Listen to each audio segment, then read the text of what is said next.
clase, que realmente no es que esté en un libro, ¿sí? Sino que vamos a ir platicando ya de cuestiones de la práctica, ya la teología aplicada como tal en la práctica. No es que la vayan a encontrar en un libro ni con el tema de bienestar animal, porque ha cambiado mucho. De los años 2000 para acá ha variado bastante, pero pueden utilizarlo como una referencia, ¿verdad? Entonces, a partir de la página 467, ya sería la última parte del libro, lo que podrían ir consultando, ¿no? Entonces, hoy hablemos un poquito acerca del vínculo humano-animal. Vamos a hablar de la psicología animal, el bienestar animal como tal, sufrimiento y conciencia, necesidades ecológicas y la libertad, es decir, animales en vida libre versus animales que están en cautiverio o con cuidado del ser humano. Entonces, sus competencias. Aquí tienen que explicar.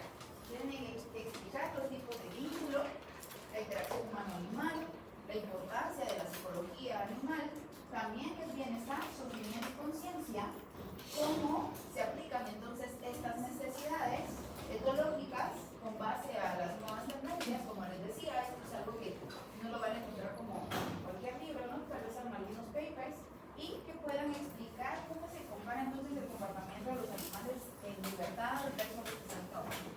Entonces, cuando hablamos del vínculo, el vínculo humano-animal, ¿qué definirían ustedes por un vínculo? Un lazo estrecho. Ajá, un lazo estrecho. Sí, muy bien. ¿Perdón?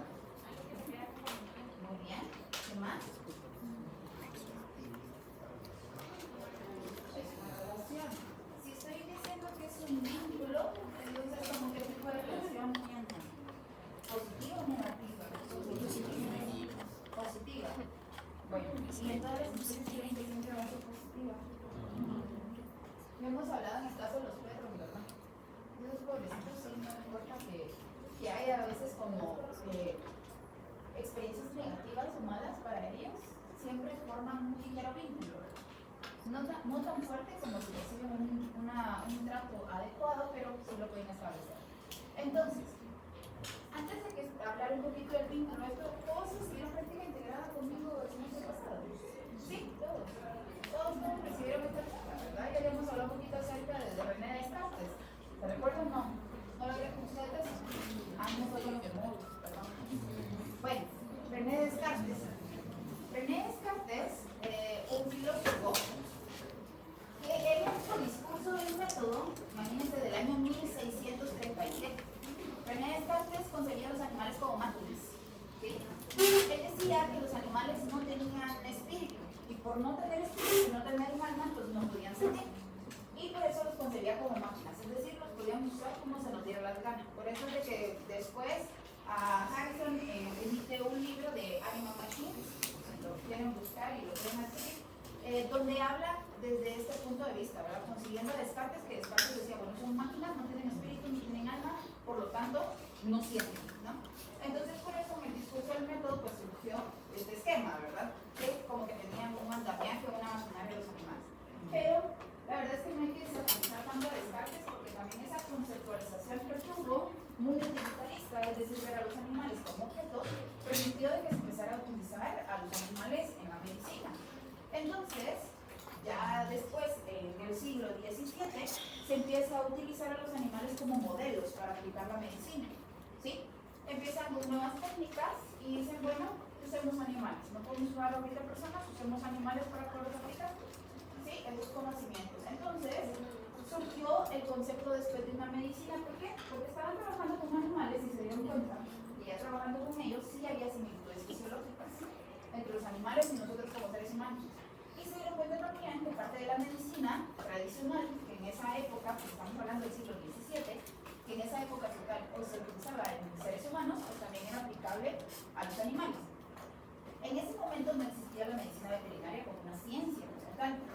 Lo que se mantenían era que después fueron llamados hipiatras, es decir, los que eran habilidosos o tenían habilidades para la curación de équidos. Hipiatras. ¿Por qué los équidos? Porque en esa época los équidos eran utilizados, o los caballos eran, de los équidos, los caballos, porque los équidos son varias especies, pero los caballos eran utilizados para la guerra.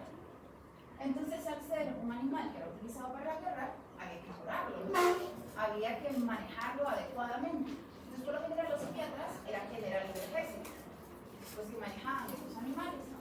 Entonces, estos fueron como los primeros avances de la aplicación de la medicina. Viendo esta aplicabilidad, pues se le consultaba a veces a los psiquiatras qué tipo de medicamentos utilizaban ellos con los animales. Y entonces, pues ya se empezó a acuñar un poco el uso de la medicina humana en animales, y luego esto conllevó que para el siglo XVIII en Francia se formara la primera escuela de medicina veterinaria, que fue formada a través de estos psiquiatras que empíricamente empezaron a aplicar medicina en estos animales y empezaron a compartir pues, esa información que tenían para que se empezaran a formar los primeros médicos veterinarios, ¿verdad? Entonces eso es como surgió nuestro nombre de profesión. Entonces, ¿por qué? Porque se dieron cuenta de esas similitudes. Pero estas similitudes, entonces, ¿qué hizo ver? Que los animales realmente tenían terminaciones nerviosas y por lo tanto sí podían sentir. El problema es que todavía, pues estamos hablando del siglo XVIII, estábamos en pañales también hasta cómo atender al ser humano, menos que íbamos a atender animales, no sabíamos su comportamiento. Y por eso persistía siempre la concepción de que los animales puede que sentían dolor, pero no como nosotros, ¿no? Que se aguantaban. ¿Sí? Por eso es de que salió la formulación de que no hay que trabajar con ganado, porque igual el ganado ni se queja, no le duele, y sigue, ¿verdad? Entonces, pues estábamos mal desde ese punto de vista. Al empezar a utilizar más a los animales, porque esto ya había pasado la domesticación, obviamente, y por eso teníamos a los animales bajo nuestro cuidado, se empezó a utilizar, a estudiar un poco cómo nos vinculábamos con ellos. Es decir, qué tipo de relación podíamos tener con los animales. Y pues bueno, se han clasificado en tres grupos, ¿verdad? El vínculo de convivencia, es decir, tener un animal de compañía, ¿sí? Que tenemos en casa, y en el caso de animales de compañía también podríamos tener la clasificación así como los caballos, ¿verdad? Que también pueden surgir como animales de compañía, ¿no? También se utilizan los animales como terapeutas para ciertas patologías en los seres humanos, como la quimioterapia, ¿sí? Que es para personas que pueden tener alguna neurodivergencia o bien que tengan algún retraso mental o una patología mental que necesite pues, esa atención. Entonces, igual que los perros terapeutas, ¿verdad? Que visitan algunos hospitales, gatos, ahora también las utilizan de forma terapéutica porque se ha identificado que el ronroneo del gato puede tener cierto efecto calmante en nosotros. Entonces, también ahora el gato, por eso se está utilizando también como terapeuta para personas que padecen de ansiedad. Y pues bueno, los perros también que son detectores, como perros que pueden detectar el olor de las células cancerígenas, ¿no? O detectar cuando un propietario va a entrar en una crisis, bueno, terapeuta. Pero también ese manejo directo con los animales, como les decía, como persiste todavía, y hoy en día aún persiste esa concepción de que los animales no sienten, entonces también se formó pues un vínculo patológico. ¿Por qué? La ciencia ha avanzado tanto y ya se ha informado tanto de todo cómo funcionan los animales, y todavía hay gente que por pura satisfacción lastima a los animales, les hace daño. Entonces esto sí ya es patológico, ¿verdad? Hay un trastorno mental, no se puede definir de otra forma, hay un trastorno mental en estas personas, y les decía, no me va a dar tiempo de hablar un poquito de psicopatía, pero según algunos estudios que ha publicado la Asociación Criminalística de los Estados Unidos, han relacionado mucho el trastorno disocial de la personalidad psicópata de asesinos seriales, y lo clasificaron en tres grupos. De esos tres grupos hay ciertos aspectos que se deben de llenar, pero en los grupos ha persistido el maltrato animal desde la infancia temprana. Entonces sí, es parte de una psicopatía, ¿no? El sentir satisfacción de hacer daño a otros individuos. Sí, la triada de McDonald y de Pincus. Con la triada de McDonald, la de Pincus, y otra que únicamente es por maltrato animal. Son tres clasificaciones para el trastorno antisocial de la personalidad psicópata. Entonces, en la triada de McDonald hablaba principalmente, digamos, del maltrato animal. Sí, aparte de, perdón, la enuresis, exacto. Los niños que mojan la cama. Por eso es que hay niños que ya son en edad que deberían de controlar esfínteres, y si todavía se hacen pipí de noche, es decir, mojan la cama, son niños que ya pueden tener algún trasfondo psicológico que deben de ser atendidos. Y en el caso de la triada de Pincus, en lugar de mojar la cama, uno de los efectos que se ha observado es que son pirómanos. Son pirómanos. Entonces la piromanía también está, todos sabemos que es piromanía, ¿verdad? Acción por quemar cosas, fuego, ¿verdad? Para estar quemando cosas. Entonces, pirómanos también están dentro del trastorno antisocial de la personalidad psicópata, ¿verdad? Entonces, sí, es patológico que pueda desencadenar entonces este tipo de relación, ¿verdad? Hacerle mal, a infligir maltrato, ¿no? Pero entonces, si hay vínculo de convivencia terapéutico y patológico, también debe haber cierto tipo de interacción con el animal. Y esto, yo espero de verdad no ofender a nadie. Voy a cerrar la puerta, porque me molesta un poco el ruido. El vínculo y la interacción con el animal son dos cosas diferentes. Yo puedo tener un vínculo de convivencia estrecho con mi mascota, pero tener una interacción con él no equilibrada. Puede que haya una persona que tenga una interacción con su mascota más de tipo proteccionista, ¿sí? Humanizar al animal. Y esto también es un trastorno, también psicológico, el que seamos antropomorfistas, es decir, darle la forma de humano a lo que no lo tiene. No dejar al animal ser animal, sino tratarlo como si fuese un ser humano. ¿Sí? Ponerle ropa, ponerle zapatos, llevarlo todo el tiempo cargado, no permitir que el animal manifieste sus conductas naturales. Eso es proteccionista y no es una forma de interacción equilibrada con el animal. Esto puede desencadenar patologías de comportamiento de ambas vías, tanto del propietario como del animal. Aquí es más común cuando vemos estos perritos que tienen problemas de ansiedad por separación, por hiperapego. ¿Por qué? Porque se le ha dado la figura de ser humano. Hay gente que hasta sillitas para comer las compras, sillitas a la mesa, ¿sí? Pero es un animal. Al final el animal debe de tener su comportamiento de animal, ¿no? Entonces, si no, se puede generar en el animal un trastorno de comportamiento, ¿ok? También puedo tener un animal de convivencia, aparentemente de convivencia, pero más con tendencia patológica porque puedo ser más utilitarista con ese animal. Es decir, manejarlo como si fuese un objeto. Y aquí el problema es que como seres humanos por lo general somos muy antropocentristas. Es decir, que creemos de que el mundo gira alrededor de nosotros, ¿verdad? Entonces, que nosotros somos el ser supremo del universo. Entonces, ¿por qué? Esto también, nuevamente no quiero ofender y no voy a meter tampoco tanto la parte religiosa, pero sí se ha atribuido también a que, como la Biblia habla de que cuando Dios creó a los animales, colocó al hombre para que se enseñoreara sobre ellos, los miran como algo muy por debajo del ser humano. Pero, digamos, para los que han leído la Biblia también dice que el hombre busca cuidar de sus animales. Así que eso es algo para revertir a la gente. Es como muy, no, si Dios dice que Dios quiere mandar, no, pero la Biblia dice que también hay que cuidarlo, ¿no? Entonces, por eso le digo, no nunca tanto a lo religioso, pero sí se atribuye mucho a esa parte de que sea muy antropocéntrico, ¿sí? El ser humano rige sobre todo. ¿Qué tenemos que buscar con la interacción con los animales? Con el propietario, nosotros mismos, que sea equilibrado, que tenga un impacto emocional positivo para el animal y para el ser humano, que se le permite a ese animal manifestar su comportamiento natural. Desde ahí parte. Los animales, desde su concepción, desde su creación, siempre han tenido bienestar. El problema, porque ahora hablamos de bienestar, porque ahora están bajo nuestra propiedad y nosotros, como buenos seres humanos, todos tenemos que perdernos. Entonces, no les damos las condiciones adecuadas, porque no conocemos todas las necesidades básicas, explícitas de cada especie, ¿sí? Entonces, algo que también nosotros como médicos tenemos que promover es que el propietario se informe. Y esto no solo para ustedes como médicos que tienen también mascotas, poniéndose ustedes en el lugar de un propietario, sino también en el lugar del profesional, ¿verdad? Orientar adecuadamente al futuro propietario qué tipo de mascotas debe tener o qué tipo de animal puede manejar y que debe de informarse adecuadamente. Y desde la responsabilidad ética de parte de nosotros, tener esa ética de decir si puedo manejar esta especie animal o no la puedo manejar. Porque aquí todos van a salir médicos veterinarios generales, si quieren verlo así, ¿ya? Pero el hecho de que ustedes ya tengan después un título de médico veterinario, éticamente no les da la libertad de atender cuando animal se les ocurra, ¿no? Que digan, bueno, llegó un animal en una especie diferente, este nunca lo he tratado, entremos.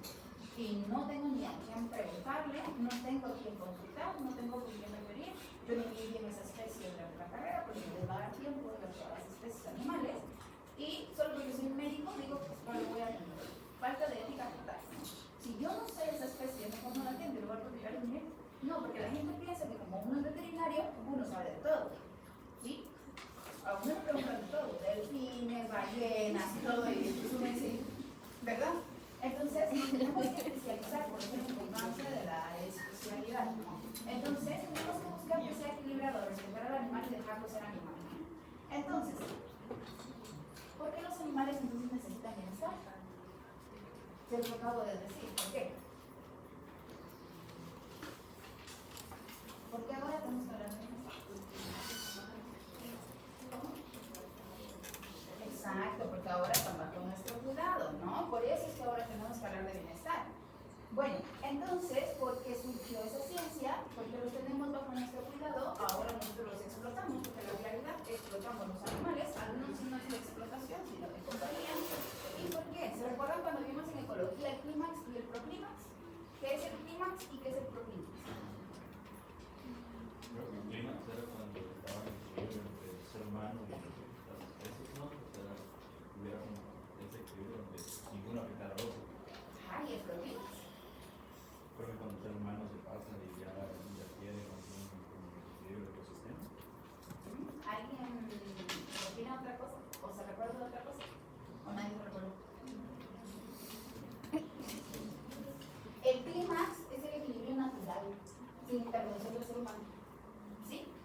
Los animales, como les decía, en vida libre tienen clímax, porque ellos deciden cuándo van a comer, ellos deciden cuándo se van a reproducir, ellos deciden de qué tamaño es su tropa o su manada, ¿no? Pero el proclímax es el equilibrio que nosotros como seres humanos debemos dar.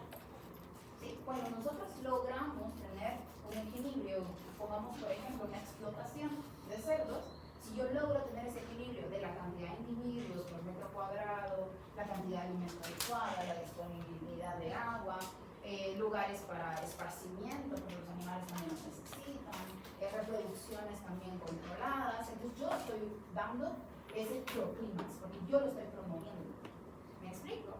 Sí, entonces es diferente alcanzar el clímax de forma natural, porque el animal va a ir decidiendo, ¿no? Bueno, entonces, ¿qué es el bienestar animal? El bienestar animal ustedes van a lograr en cantidad de definiciones, ¿sí? De bienestar animal ya se habla desde los años 60, 70, ya había definiciones, ¿verdad? Se hablaba de que un animal estuviera en equilibrio con su entorno, ¿no? Después ya se empezó a incluir términos como la conciencia, que un animal no tuviera dolor, que no estuviera como confundido, ¿no? Entonces vamos a ver algunas definiciones, ¿verdad? La de Hughes habla solo de armonía en su ambiente. Y ahí que está hablando del clímax, ¿sí? ¿Qué era lo que tenían los animales? ¿Sí? Ya Bloom después habla de poderse adaptar. ¿Por qué? Porque ya están bajo nuestro cuidado. Entonces ya se refiere un poco más a los cambios que nosotros mismos ocasionamos en nuestro entorno. ¿Sí? Y pues bueno, en Guatemala hay una ley, que no sé si todos la conocen, la ley de protección y bienestar animal, ¿vale? Sí, que no nos vamos a centrar para nada en eso porque no es un curso ahorita de legislación, pero los invito a que lean. Parte de debilidad que tenemos como médicos veterinarios es no conocer las legislaciones de nuestro país. Creemos que solo porque somos médicos, esto no me compete, ¿verdad? Yo hago mi ejercicio profesional, si es legal. Siempre lean leyes, igual cuando estén en módulos van a llevar un curso así que yo les gusta que empiecen a prepararse, porque es un curso duro, ¿verdad? Tiene que ser también normativa internacional, pero ya con el tiempo uno cuando lo está recibiendo tiene que saber para qué estudiar, ya cuando uno ejerce se da cuenta que necesitaba estudiar, ¿verdad? Entonces, ¿preguntas? No, perdón, pensé que estaba levantado. Entonces, bueno, la ley de Guatemala adoptó una definición que tenía antes la Organización Mundial de Salud Animal, la OMSA. La OMSA, pueden chequear la página, solo escriben OMSA en Google y ahí van a ver que también ahora hay manuales terrestres y códigos terrestres. En el manual van a encontrar un capítulo exclusivo de bienestar animal. La OMSA es referente en cuanto a sacrificio, prevención de enfermedades y todo, y por eso que ahora tienen el tema de bienestar animal para sacrificios humanitarios. Ahí hay mucho de referencias sobre eso. Pero la OMSA hablaba antes, la definición literal que tiene la ley de Guatemala, que era que un animal esté cómodo, bien alimentado, seguro, que pueda manifestar pues, sus comportamientos innatos, es decir, comportamientos naturales, ahora se habla más de comportamientos primarios, ¿sí? Y que no padezca dolor, miedo, desasosiego. Luego la OMSA cambió su definición y habla de un estado físico y mental en relación con sus condiciones que vive y muere, no dice nada. Entonces, pues bueno, en general lo que cualquier persona puede interpretar como bienestar. Pero siempre surge la duda, ¿qué es bienestar y qué es protección? ¿Serán lo mismo? ¿Son sinónimos o son dos cosas diferentes? ¿Qué piensan? ¿Qué es bienestar animal y qué es protección animal? Si son diferentes, ¿cuál es la diferencia? Sí, también. Tal vez que el bienestar está más centrado cuando los animales están bajo nuestro cuidado y protección animal es cuando los animales están en su propio hábitat de protección sexual. ¿Alguien más? Yo lo entendería tal vez al revés. O sea, yo lo entendería tal vez al revés. La protección ya como la que nosotros le damos, lo que usted decía de que se sobreprotegía el animal, ya lo humanizamos, y bienestar como su forma de vida libre. Ok, ¿alguien más?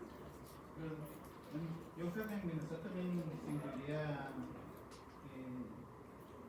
por ejemplo, el enriquecimiento en sucesos, que no estén estresados, que no estén en una rutina. Eso sí sería algo a controlar nosotros. ¿Y protección? Ustedes forman parte del bienestar. ¿Sí? De protección, creo que las ayuda más como que evitar que las especies se extingan, ¿no? Como dejarlas en su libertad, pero no destruir sus ecosistemas o acabarlos, literal. Muy bien. ¿Alguien más? Yo he entendido que la protección animal involucra precisamente la legislación, de algunos legislados y otros no. Entonces, el bienestar animal no, la legislación es que la protección animal se la cárcel y todo. Exacto. Sí. Todos, cuando empezamos con el tema de bienestar, todos creíamos, y de hecho, yo cuando estaba trabajando para el Ministerio de Agricultura y empezaron estos temas, un doctor que es referente y que ha sido de mis mentores, y de verdad que lo respeto muchísimo, me ahorraré su nombre, pero lo voy a comentar. Él mismo me dijo, hija, el bienestar es para las mascotas y la protección es para los animales de vida silvestre y los de producción. Y yo, uy, pero qué equivocado está. Bienestar es para todas las especies animales. Bienestar se refiere a lo que siente el animal, qué es lo que va a experimentar ese animal. Esas condiciones básicas para que el animal pueda vivir en el proclímax cuando está bajo nuestro cuidado, ¿sí? O ese bienestar que debe de alcanzar en su clímax. Y como también, porque nosotros también interferimos en lugares donde está la vida silvestre, ¿no? ¿Por qué? Porque estamos hablando de árboles, todo lo que vemos en él. La protección van a ser los medios legales que vamos a utilizar para garantizar que los animales tengan bienestar. La protección no es proteger vidas silvestres, no es proteger... Yo entiendo que todos nos confundimos con el tema de áreas protegidas, ¿no? Pero no.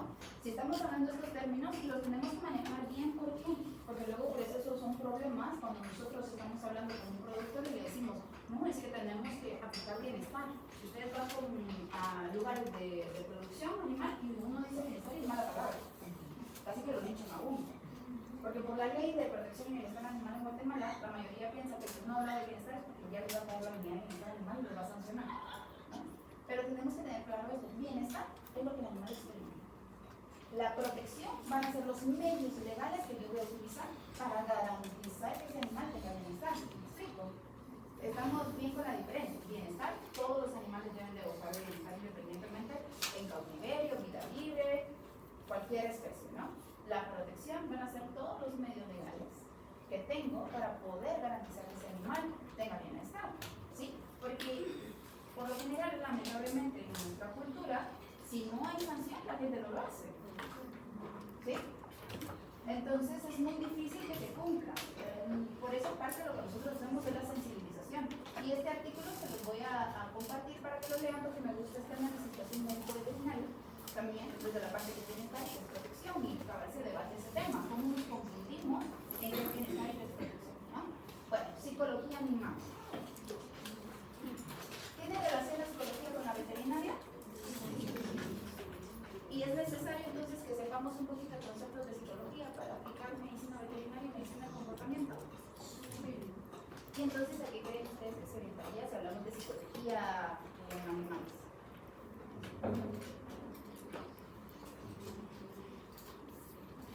Pues a los trastornos que se puedan derivar de las relaciones que tienen ¿Sí?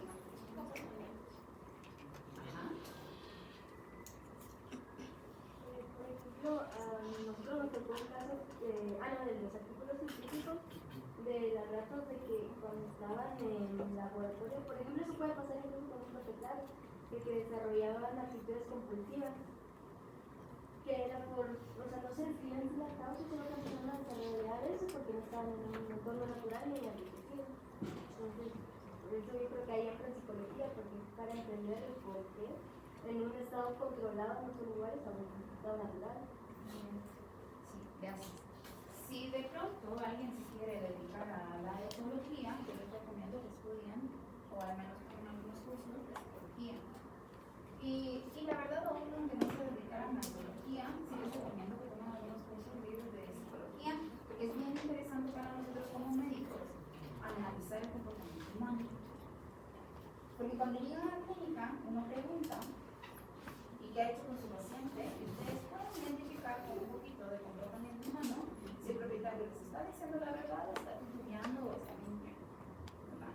Entonces, eso también les va a ayudar, ¿no? Pero sí es necesario también hasta para comprender el vínculo que tiene con su animal y comprender qué interacción tiene con ese animal, ¿sí? Es un poquito difícil porque de hecho hace unos días que estaba recibiendo mi clase, que recibo los martes de psicología, una de las doctoras decía, le preguntaba a otra que es etóloga y le dice, ¿cómo le haces tú para decirle al propietario si eso es la psiquiatra? No quieres estar dañando al animal. Y le dice, pues la verdad es que me ha costado mucho, le dice yo, evito el tema. Evito el tema, a no ser que ya lleve mucho tiempo con este propietario y ya generamos un poco de confianza, pero digo, no, sí, puede ser del problema.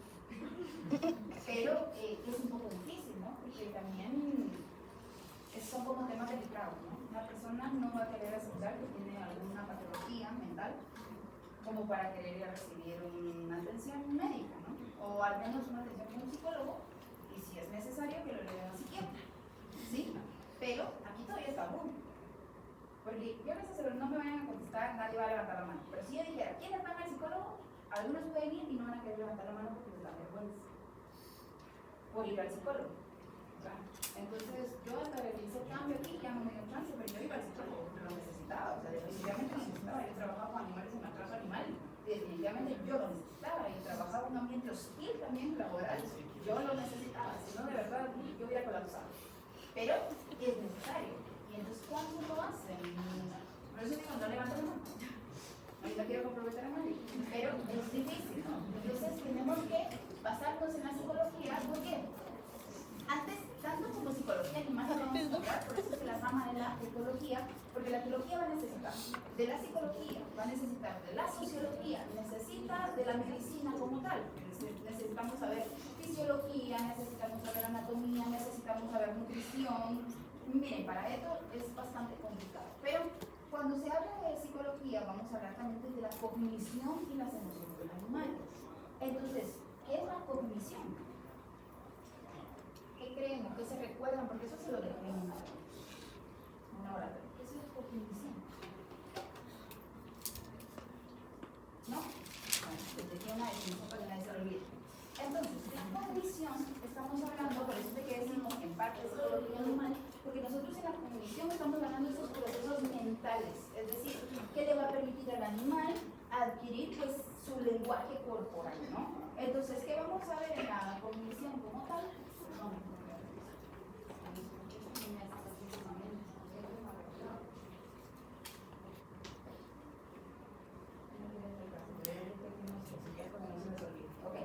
¿Qué va a ser la cognición? ¿Cómo percibe el animal su medio? ¿Sí? ¿Cómo percibe? Porque no es lo mismo que nosotros pensemos cómo percibe ese animal también por su campo de visión, es como la zona de fuga de los bovinos, ¿no? Entonces, dependiendo de su percepción, el animal se va a mover o no se va a mover, si nosotros representamos riesgo o no, ¿sí? Si pueden ver la película de Temple Grande, se los recomiendo, si pueden leer algún libro de Temple, también se los recomiendo. Porque Temple prácticamente hincaba y ella se iba contado la visión del bovino, que si hay choco para el bovino, él no va a ver, hay agua, no, él no va a ver. Entonces ese bovino no se va a mover. Y por eso fue que ella diseñó todos los sistemas de bienestar que se utilizan para animales de producción. Pero es la percepción, a eso hablamos de la condición del animal, cómo percibe su entorno, ¿sí? Cómo dar esa atención, si el animal está enfocado, no está enfocado, está disperso, también eso va a marcar su percepción. Es como ustedes ahorita que están aquí, tal vez tienen hambre algunos, están cansados, no durmieron bien, eso altera su percepción. La cognición, ¿sí? Su atención, la memoria, ¿verdad? La memoria, ¿sí? El lenguaje, su decisión, el pensamiento. A esto estamos hablando con la cognición. La cognición para nosotros no es que nosotros digamos ese animal está pensando, esa postura es que está pensando. No, a mí me lo dice, ¿sí? Que voy a ver yo un lenguaje ya más claro, donde yo voy a ver la manifestación entonces de sus emociones. ¿Sí? ¿El animal tiene emociones? Ok, entonces, ¿puede tener sentimientos? No. ¿Creen que tiene sentimientos un animal? ¿Qué es una emoción y qué es un sentimiento? ¿Qué es una emoción? Nombre una emoción. Vale, esa es una emoción. Entonces, ¿qué sería el sentimiento?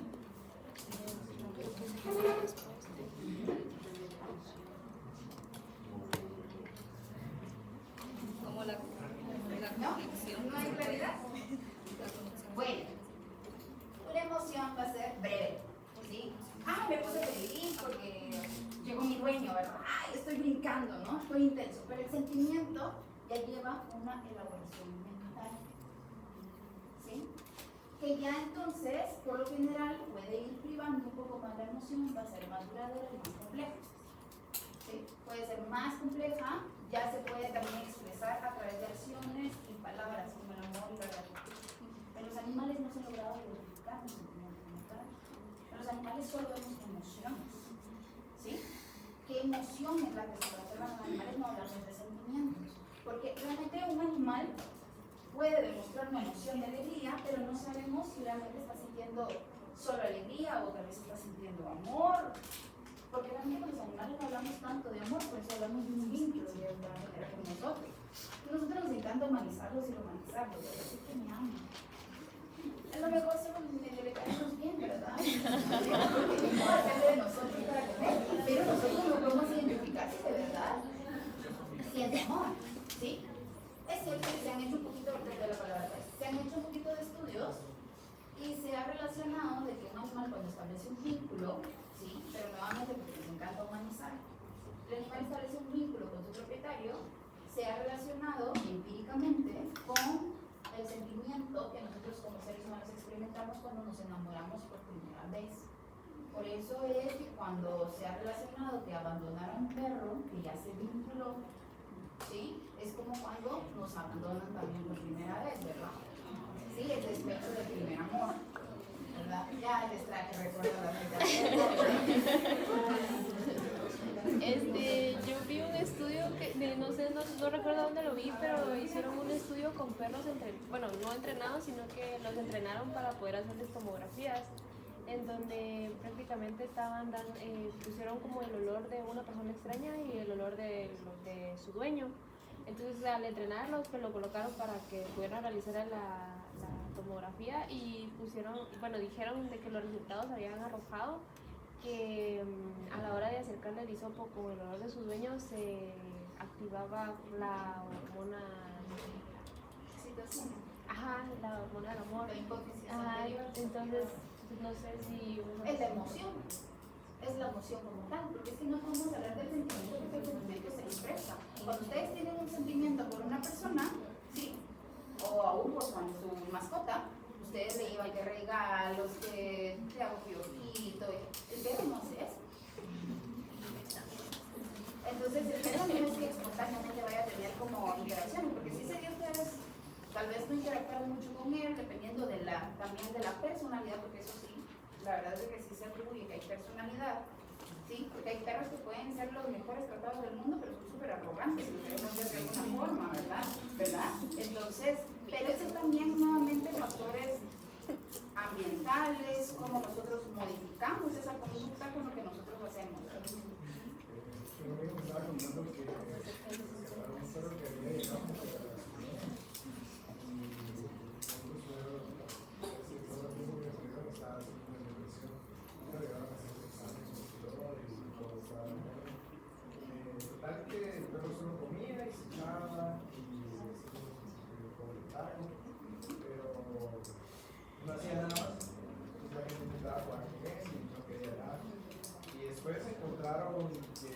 estaban buscando y se reunieron con los propietarios. Entonces ya a la hora de encontrarse otra vez con los dueños, ya el perro cambió completamente. Sí, ya estaba felicísimo. Los va a reencontrar, sí, cambió. Ahí hay un factor hormonal, ¿se recuerdan? Ayer que hablamos del síndrome de adaptación generalizada. ¿Sí? ¿Qué pasa con el síndrome de adaptación generalizada? Pues bueno, hay una liberación de cortisol. Ese animal, ¿cuánto tiempo debe haber estado en la calle sobresaturado de cortisol? Viendo cómo sobrevive.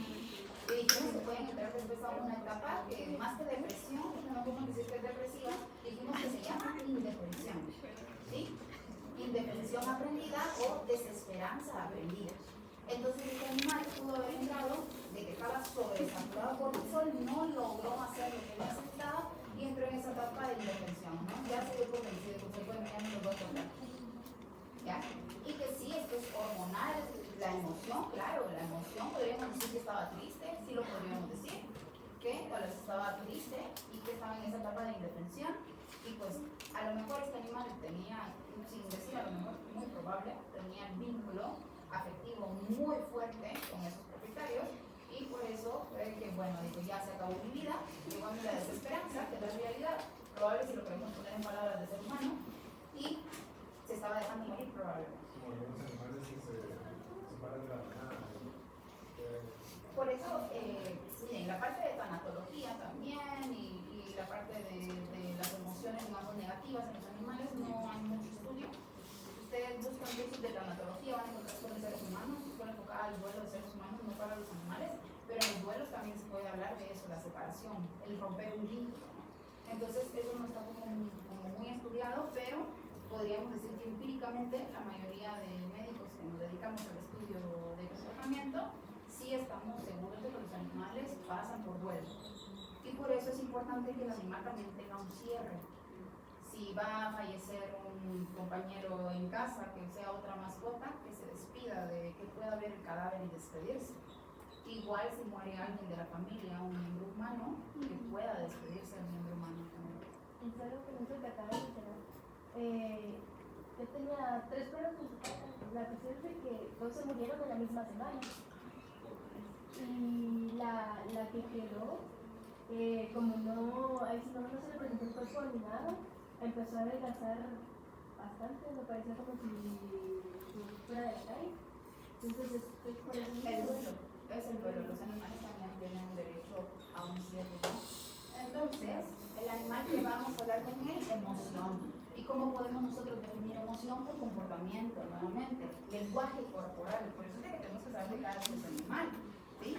Porque cada uno va a tener su lenguaje específico para poder demostrar una emoción, desde que si está enojado, si está furioso y hasta la emoción de la intensidad, ¿verdad? Si está molesto ese animal, qué tan intenso es. Y que nuevamente va a cambiar por su entorno y su aprendizaje. Así como mis perritas, ellas cuando, o sea, la emoción se les nota, no tanto en la cara, sino que más que todo en las orejas. Nosotros nos damos cuenta que cuando tienen o las orejas así como paraditas, porque están como o alertas, o las ponen a veces de una manera que ya sabemos que es como que están enojadas, o cuando están tranquilas porque es como nada, ¿verdad? Pero no es como tal, pero no es como Y eso es parte del periodo sensible nuevamente, ¿no? ¿Sí? Muchos me pueden contar hasta de sus gatos, si tienen gatos que han sido gatos únicos, no tuvieron convivencia con ningún otro gato desde su periodo sensible, estuvieron solos en casa, hasta su lenguaje corporal. Tal vez para otros gatos pueda ser así como que esto que me querrá decir, pero en casa nosotros sabemos si está enojado, si está triste, aquí levantaron con la mano y luego le dan la palabra. Doctora, y con respecto a eso que mencionaban los perros, de que cuando no generaban el gusto primero de el bien se regala tanto, pero con eso de que se habla de los gatos cuando llevan a las ratones para alimentarnos. No, realmente no, eso es parte del comportamiento innato de un gato, comportamiento primario, la cacería. Y como ellos por lo general son cazadores deportivos, no son para alimentación, entonces lo pueden llevar a la casa porque es el área donde viven y la dejan ahí en la casa para que alguien lo coma, ¿sí? Pero no es tanto una emoción de ligado que el gato de verdad no está ligado a que diga tú me importas, te lo doy. O sea, hasta a uno les puede caer mal, pero el cazar, dicen, incluso desperdiciar, seguramente. Lo dejan, pero no quiere decir que vaya vinculado a un sentimiento. Pero eso quiere decir que ese dicho que dicen de que nos llevan el animalito para que nosotros comamos. No, a veces es solo por almacenamiento, por dejarlo en casa. No es que por eso les digo, es que hay mucha tendencia a humanizarlo, ¿no? Y eso es algo que sí espero que en estas últimas clases de bienestar irles quitando ese chip, porque no tenemos que pensar los animales como seres humanos, son animales. Y no por el me escuchen, ay, dice que son animales, no los estoy haciendo de menos, jamás. Sí, yo siempre hablo, digamos, de los animales y nosotros, digamos, los animales como animales no humanos, porque nosotros estamos dentro del reino animal. ¿Ya? Entonces, hay que tratarlo como su especie, como lo necesita, no como un ser humano para que ese animal pueda tener de verdad bienestar, ¿no? Entonces, si ya estamos hablando, perdón. Una pregunta respecto a lo que dijo mi compañero. Por eso es que hay a veces muestran videos de perros que fueron criados con gatos y que actúan como gatos, y gatos que fueron criados con perros que actúan como perros. El periodo sensible. El periodo sensible. Por eso, miren, etología, entre que es complicado y es tan bonito, porque de verdad es una investigación. Y pues yo ya les he dicho a todos, yo soy epidemiólogo. Ahorita voy por mi segundo diplomado internacional de etología, ya certificado, estoy contenta porque alcancé esa meta, pero ese no es el tema. Pero la idea es que epidemiología, sí, epidemiología, a mí me ha gustado la base epidemiológica, porque de verdad es que el epidemiólogo es investigador. El epidemiólogo debe desarrollar ese instinto de que aquí algo está mal, es observador. Y eso es parte que debería ser fundamental en todas las ciencias de salud. Nosotros siempre recuerden el método científico. El método científico, su primer paso es la observación. Ustedes deben de observar a su paciente, observar. ¿Por qué? Porque ustedes van a tener un ojo entrenado. Lo que el propietario les dice, se recuerdan de Camilo, es que Camilo tenía los ojos tristes y no me recibió feliz de que iba a la casa. Para ella los ojos de Camilo estaban tristes, pero a lo mejor esos ojos estaban demostrando que había dolor. Y eso es un ojo entrenado lo va a ver. Por eso la observación, obviamente, con la investigación y la base científica. Nada que corazonada, nada que corazonada. Ya. Mi corazón me dice, no. Siempre la ciencia, la ciencia. Miren, de por sí como ustedes están estudiando ahorita medicina veterinaria, por lo general, diríamos mejor amiga, todos tenemos corazón de pollo, ¿no? Entonces, siempre va a ser generalmente que vamos a establecer un vínculo con pacientes que siempre llevan a la clínica. Pero eso puede hacer que perdamos objetividad. No tenemos que, en la medida de lo posible, generar un vínculo con un paciente. Es como los médicos de medicina humana también. ¿Sí? No pueden desarrollar un vínculo con un paciente, menos un vínculo amoroso, ¿verdad? Porque va a estar entonces comprometido su juicio. Por eso los médicos de medicina humana dicen, si es tu familiar, tú no lo puedes aprender. Si es tu mejor amigo, no lo puedes aprender. Igual que nosotros, es mi mascota, no la debo de aprender. No la debo de aprender. ¿Por qué? Nuevamente, la amígdala genera todas esas emociones. ¿Sí? ¿Y qué pasa con la amígdala? Si está muy estimulada, se va a bloquear la corteza prefrontal. No voy a hacer capaz de tomar una decisión clara. ¿Sí? Entonces también eso es parte de que la idea ahorita de estas clases es de que aprendan bien bienestar, pero que también ya se quiten el chip de humanizar animales. No, es maltrato. Hablemoslo como es maltrato. El que nosotros humanicemos un animal es maltrato. De forma inconsciente. No estoy diciendo, ay, todos ustedes son unos maltratadores. No. Estamos hablando de forma inconsciente. ¿Ok? Entonces, rapidito veamos el sufrimiento, la conciencia. ¿Qué es la conciencia? ¿Creen que los animales pueden tener conciencia? ¿Qué es la conciencia? Estar consciente de que estoy consciente. Está bien. Muy bien, estar consciente de que existo. ¿Saben que los animales sí tienen? Porque sí se han hecho estudios de los animales, sí, de ese autoconocimiento, de saber qué tengo, qué color soy, cuáles son mis características. Y obviamente esa conciencia o esa autoconciencia puede ser mayor entre más ejercicio. Se han hecho estudios con animales frente a espejos. ¿Sí? Ponen espejos y los animales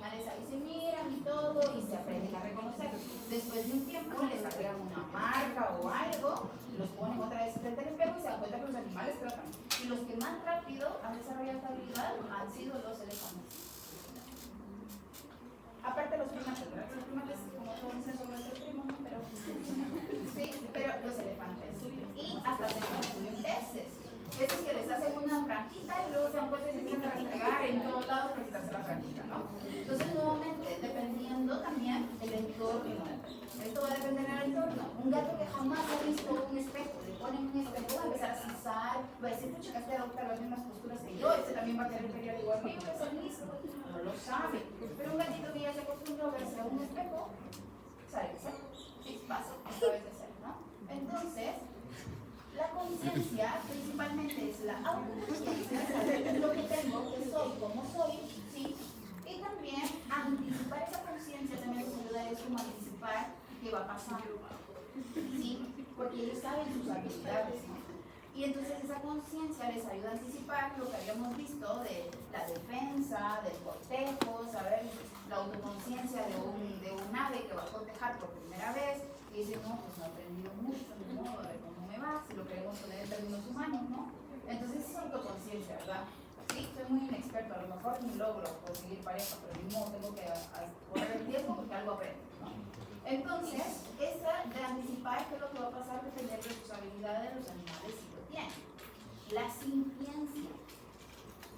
Antes te causaba gracia a la gente, todavía lo dice, de que cuando dicen los animales como seres vivos sintientes. Jaja, ellos son seres vivos igual sienten. No, se les agregó sintientes, ¿por qué? Porque Descartes que decía que eran máquinas que no sentían. Seres vivos sin sensación alguna. Por eso es de que ahora también se tiene que hablar de la sintiencia en los animales. Están vivos pero sienten. ¿Sí? Tal vez para nosotros que somos de esta rama sería como tonto, ¿no? Decir, siente. Ay, sí, ya sabemos que está vivo, siente. Pero no. O sea, ustedes le dicen a alguien o a una persona, trabajan con una persona y dicen, para no ir tan lejos, un perro que nos tocó ver por maltrato animal. Algo tan básico. Señora, tiene todas las vacunas el perro, todas las vacunas. A ver los carnes de vacunación, solo de cachorro lo vacunó. Y el perro ya tenía como 4 o 5 años. ¿Y qué pasa? ¿Por qué ya no lo sigue vacunando? Se siguen vacunando. ¿Usted vacunó a sus niños? ¿Usted se vacunó contra el COVID? El perro también debe vacunarse. Entonces, nuevamente, como gente que tiene la percepción, le voy a dar tortillas y al perro porque así se pone más agresivo, que tenga hambre y que va a cuidar. Ese animal no va a tener ni capacidad de cuidar a nadie ni a él mismo. Porque no va a desarrollar la masa muscular que necesita ni la masa muscular que necesita, ¿no? Por eso es de que nos vemos en la situación de hablar la sintiencia. Y por eso, quien lo presentó principalmente fue Bloom. Bloom hablaba que si el animal puede aprender de sus errores, eso quiere decir que siente también. Y tiene esa capacidad de cognición. Una vaca que tiene un cerco electrificado, se toca y ya no vuelve a acercarse. Sintió, ¿no? Sintió y generó un aprendizaje. Entonces, por eso la sintiencia es de que el animal tiene esa capacidad de percibir si es afectado positiva o negativamente por su entorno, lo que está experimentando. Eso se lo tengo ahí para que lo lean. Y entonces, parte de lo que promovió la sintiencia fue Jeremy Bentham, que también era un filósofo. Y Jeremy Bentham, aunque las conjeturas de Bentham fueron mucho después de que fue el holocausto judío, todavía hay como conjeturas de que él también se basó en el tema del holocausto judío, porque Bentham decía que el hecho de que un animal no podía hablar no quería decir que no podía sentir. ¿Y por qué relación con el holocausto? En el holocausto se cree que durante la época del holocausto judío, aparte de que fue un genocidio, los nazis tomaron a todas aquellas personas que tenían alguna neurodivergencia y que se consideraban no aptas y no útiles. Y también fueron eliminados. Digamos, personas que tuvieran alguna neurodivergencia como el autismo o que padecieran, digamos, de epilepsias o que fueran esquizofrénicos, eran sacrificados también durante el holocausto. Entonces, por eso, Bentham también parte de sus escritos decía, si aún estas personas que no pueden hablar, porque hay personas autistas que nunca logran hablar, no quiere decir que no sienten. ¿Ya? Entonces, eso lo fue relacionando Bentham, que también ahí se los dejo para que lo puedan leer.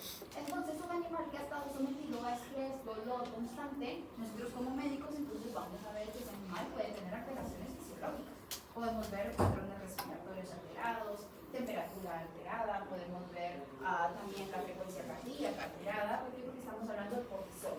El cortisol también puede aumentar motilidad gastrointestinal y por lo tanto vamos a ver diarreas también, pueden haber vómitos, ¿sí? Algunas patologías que se empiezan a manifestar, ¿sí?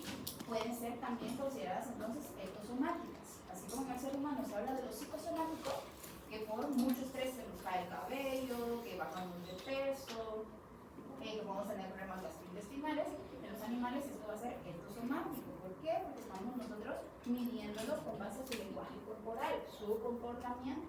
Por eso es ectosomático, ¿sí? Medimos comportamiento, pero con un origen entonces, ¿sí? Que va a ser mental, que por lo tanto va a alterar su fisiología. Por eso hablamos nosotros de condiciones ectosomáticas y que pueden ser transitorias y en casos graves van a extenderse mucho. Entonces, yo creo que ya no me va a dar tiempo para seguir con el resto. Pero la parte de necesidades etológicas, yo en clase en este mismo salón se tiene que haber salón. Vale, 5 minutos. Entonces, necesidades etológicas, si se recuerdan, ya habíamos hablado en esto de los postulados de Tinbergen. ¿Se recuerdan? De la ontogenia de la conducta. ¿Sí? Todos recuerdan esa parte, muchos se confundieron en el examen. Bueno, según los postulados de Tinbergen, dijimos que vamos a tener necesidades últimas y necesidades próximas. ¿Se recuerdan? Ok. Las necesidades últimas van a ser todas aquellas que son vitales para el animal. Si no se cumplen, el animal se muere. ¿Sí? ¿Cómo cuáles? Comer, dormir, tomar agua. ¿Qué más? ¿Qué puede tener el animal como necesidad última? Aparearse. ¿Por qué? Porque dejan menos algo de sus genes, ¿no? ¿Sí? Y esto sí se considera necesidad última, aparearse, ¿no? Entonces, ahí estamos hablando de que si no se concreta, el animal puede poner en riesgo su supervivencia o su eficacia biológica. Pero si hablamos de las necesidades próximas, vamos a decir aquellas necesidades que no quiere decir que van a implicar la muerte del animal, pero que en parte son necesarias, ¿sí? Antes solo se hablaba de necesidades próximas, pero se van a clasificar las próximas en dos. Al menos las necesidades comportamentales, o vamos a hablar de necesidades etológicas, y las necesidades fisiológicas, ¿no? Necesidades fisiológicas como necesidades próximas, ¿como cuáles creen ustedes? Alimentar. Pero esa es última. Hibernar. ¿Perdón? Hibernar. Hibernar, pero también es vital, si el animal no lo hace, se muere. Sí. La movilidad. La movilidad, esa es una fisiológica necesaria, pero no última, ¿verdad? Puede ser considerada próxima. ¿Qué más? Jugar. Esa sería entonces más etológica. Por ejemplo, los reptiles que se necesitan regular con el sol. Pero si no lo hace, se muere. Entonces es último. Esa es la pregunta que se tiene que hacer. Si el animal no lo hace, se muere, entonces es necesidad última. ¿Sí? Si el animal no lo hace, no se muere, pero puede sacrificar un poco como ese bienestar, va a ser próximo. ¿Sí? No es vital para la vida, pero sí para tener un mejor equilibrio. Por eso es que aquí va a ir por el enriquecimiento ambiental, que el animal tenga la capacidad de esparcirse. Va a tener un efecto fisiológico, claro que va a tener un efecto fisiológico. Un animal que está en total bienestar, que puede jugar, que puede esparcirse, ¿qué efecto fisiológico? También fisiológico puede alterar las causas últimas. Efectos fisiológicos que entonces esté formando oxitocina, ¿sí? Que esté formando dopamina, ¿sí? Que esté formando histamina, serotonina, para que ese animal esté tranquilo, ¿no? Si no hay relajación, ese animal siempre va a estar en alerta, en algún punto, las causas que se consideran próximas, que van a estar las etológicas y fisiológicas, sí pueden llegar a afectar a las causas últimas, ¿sí? Porque aunque el animal se alimente, no va a tener una buena absorción, no va a haber una buena asimilación de nutrientes y por lo tanto su vida se va a poner en riesgo. Sí, entonces, aunque de primera instancia no quiere decir que van a matar al animal, a largo plazo sí podrían llevar a la muerte. ¿Vamos claro con esto? ¿Esto sí queda claro? Ok. Entonces, libertad versus cautividad, que ya es lo último. ¿Qué pasa? Nosotros, para poder entender un poco el comportamiento animal, también deberíamos de conocer esa naturaleza histórica, es decir, lo más primitivo. En libertad, ¿cómo se comportaba ese animal? ¿Sí? ¿Pero qué hacía, digamos? En el caso de las cabras, ¿sí? Es una de las especies de animales favoritas mías, me encantan las cabras. Las cabras, en vida natural, ¿qué les gusta hacer? Escalar. Y ustedes van a una explotación de caprinos y han visto que les dejan rampas para escalar. ¿Se está llenando las causas próximas que necesitan, necesidades próximas? No. ¿En algún punto puede llegar a afectar a las necesidades últimas? Sí. Porque ese animal no va a estar en total bienestar. ¿Sí? Y puede afectar algo que les pega más a los productores, que es el bolsillo. Si ese animal no está tranquilo, no va a producir como ellos quieren. ¿Sí? Si ese animal no va, porque las cabras manejan jerarquías. Entonces, en algunos lugares, para limitar la pelea por jerarquías, se usan rampas. Y lugares para que estén en alto, descansando. Entonces, si no quiere estar dentro del montón, pues puede buscar un lugar alto, ¿sí? Y puede descansar, ¿no? Sin tener que socializar. Porque en vida libre, las cabras por lo general viven en grupos de no más de 30 individuos. Y en las explotaciones vamos a ver hasta 50 cabras juntas. ¿Va a haber estrés social? Sí. Va a haber estrés social, ¿no? Entonces, por eso, aquí lo que tenemos que hacer es intentar comprender esos comportamientos, ¿sí? Desde cómo se adaptan. Los cerdos necesitan usar.